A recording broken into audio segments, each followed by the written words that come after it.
اڑنا سیکھنے سے لے کر روبوٹ سے ملنے سے لے کر پانی کے اندر ٹرین کے ذریعے دبئی سے انڈیا تک کا سفر، دبئی بینچ مارک لے رہا ہے اور اونچی پرواز کر رہا ہے۔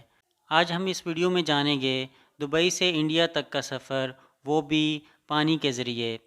یو اے ای میں مقیم company national adviser bureau limited نے 2019 میں ایک ٹرین لائن کی تعمیر شروع کی جو خاص طور پر دبئی سے بھارت ممبئی تک براہ راستہ جائے گی۔ یہ دونوں شہر ایک دوسرے سے 1934 کلومیٹر کے فاصلے پر ہیں اور درمیان میں سمندر ہے۔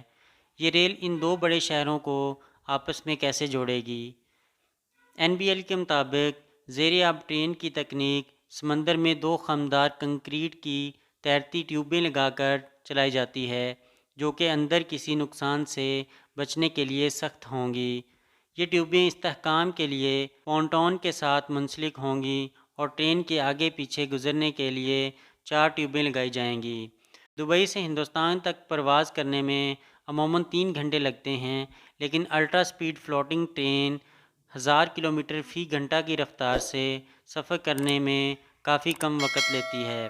اگرچہ پانی کے اندر تیرتا ہوا نیٹ ورک ابھی ابتدائی مراحل میں ہے، تجارت، رابطے اور علاقائی تعاون پر اس کے ممکنہ اثرات کو کم نہیں کیا جا سکتا، جیسے کہ متحدہ عرب امارات دوسروں کی پیروی کرنے کے لیے معیارات قائم کرتا رہتا ہے۔